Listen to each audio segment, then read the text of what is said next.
Salut, salut, bienvenue sur Juste un mot.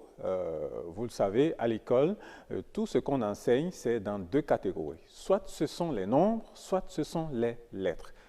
Et lorsqu'on parle, bien sûr, par exemple, de plaques d'immatriculation d'engins, on parle de classement alphanumérique, c'est-à-dire à la fois alphabétique et numérique. Numérique fait référence notamment aux nombres. Et comme ça, lorsqu'on présente une statistique numérique, on a par exemple, comme aux élections, inscrits 3840, suffrages exprimés 3640, bulletins nuls 2 abstentions, à 100, candidat Adougan a obtenu 3000 voix, candidat Gandoué 640 voix, etc.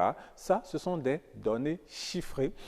On appelle donc des données numériques de l'élection. Bien, ce n'est pas de ça que nous voulons parler aujourd'hui, mais de ce terme numérique dans sa signification technique électronique.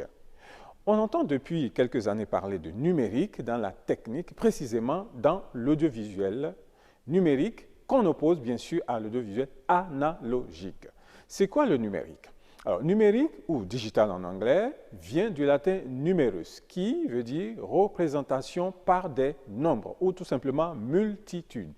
La technologie a donc récupéré cette séparation des nombres de 0 à 9 pour traiter aussi bien le son, l'image, que toute autre représentation électromagnétique, bien sûr, qui peut être transformée en représentation visible à l'œil nu ou audible à l'oreille naturelle. Ainsi, on parle d'un document numérique, par exemple, pour indiquer un document représenté par des signaux électriques, plus clairement, pour parler plus couramment, un texte sur ordinateur, par exemple. Depuis quelque temps, on s'habitue à certains termes comme télédiffusion numérique, qu'on oppose bien sûr à la télédiffusion, si vous voulez, analogique. Et depuis plusieurs années, le secteur des télécommunications a développé ce qu'on appelle bien sûr la conversion des signaux électriques en suite de nombres. Ceci pour améliorer bien sûr l'efficacité des transmissions aussi bien de l'image que du son.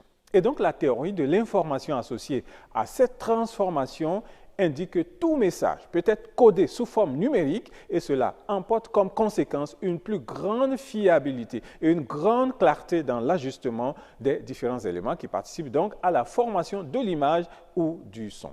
Tout ça paraît bien sûr du chinois. Alors, il faut tout simplement comprendre que la diffusion numérique est cette diffusion-là qui permet de décomposer les éléments qui constituent aussi bien l'image que le son afin de pouvoir les traiter plus adéquatement ou leur accorder encore beaucoup plus de caractéristiques qu'on souhaite avant leur transport. Le transport, c'est-à-dire leur envoi pour la réception.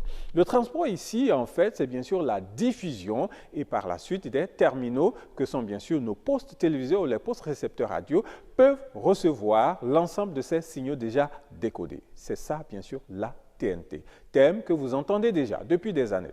La TNT, c'est la télévision numérique terrestre, comme en anglais, DTT, Digital Terrestrial Television.